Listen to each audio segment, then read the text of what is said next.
عقل حلال، عقل حرام سے روکا گیا ہے۔ ولا تاکلوا اموالکم بینکم بالباطل، اور دیکھو اپنے مال آپس میں باطل طریقوں سے مت کھاؤ۔ وتدلوا بها الی الحکام، اور نہ ہی اپنے مالوں کے ذریعے سے حکام تک پہنچو۔ لتاکلوا فریقا من اموال الناس بالاسم، کہ تم لوگوں میں سے کسی کا مال گناہ کے ساتھ ناجائز طور سے ہڑپ کر جاؤ، رشوت دے کر، اور اپنے حق میں کوئی غلط فیصلہ کروا لو، وانتم تعلمون، جانتے بوجھتے یہ کام نہ کرو۔ بظاہر تو نہ روزے سے تعلق ہے نہ رمضان سے، پھر اس رکوع میں کیسے آ گئے؟ بڑا گہرا تعلق ہے، اول و آخر کا تعلق ہے۔ پہلی آیت میں مجرد رمضان روزے کی جو فضیلت بیان کی گئی تھی یا حکمت، غایت کیا تھی؟ تقویٰ۔ یہ تقویٰ کا معیار ہے۔ تقویٰ جو ہے ظواہر کی بنیاد پر نہیں ہے، اگرچہ ظاہر بات ہے کہ ظواہر بھی دین کا حصہ ہے۔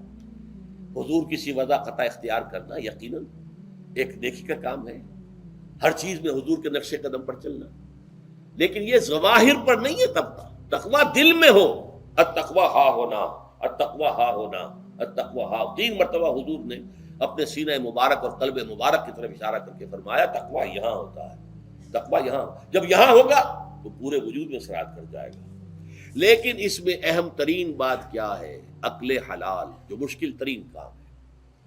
حرام کا لقمہ نہ آئے، ورنہ جیسے کہ کہا گیا ہے دعا کے بہترین مقام پر پہنچ گئے ہو، حرم کعبہ کے ملتزم کے ساتھ چمٹے ہوئے ہو اور دعائیں کر رہے ہو، اب اس سے زیادہ دعا کی قبولیت کا کون سا وقت ہوگا؟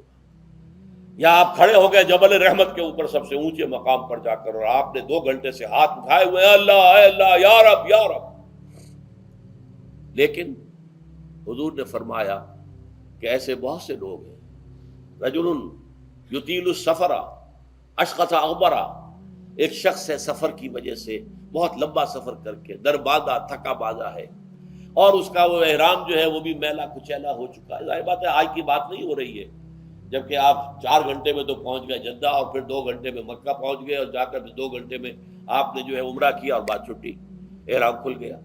تو اس میں کہاں وہ احرام میلا ہوگا، اور کہاں آپ کا بیل کچیل ہوگا، اور کہاں آپ کے جسموں سے جو ہے پسینوں کی بو آئے گی؟ نہیں۔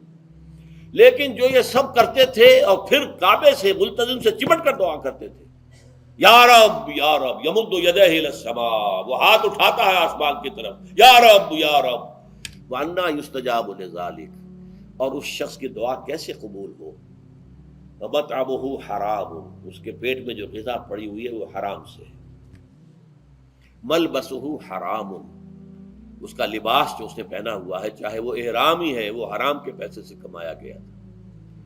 وَغُذِيَ بِالْحَرَام، اور اس کا پورا جسم جو ہے جس غذا سے یہ تن و توش تیار ہوا ہے وہ حرام کی غذا۔ ایسے آدمی کی دعا وہاں پہنچ کر بھی قبول نہیں ہوتی۔ لہذا تقویٰ کا اصل معیار عقل حلال، روزی حلال کی۔ اگر یہ نہیں ہے تو آپ نے متقیوں کی شکل بنا لی، اور بہت ہی آپ نے اپنے ظاہر کو جو ہے بہت آراستہ پیراستہ کر لیا سنت رسول سے، لیکن اللہ کی نگاہوں میں اس کی کوئی قدر و قیمت نہیں ہوگی جب تک کہ آپ کا رزق حلال کرنا۔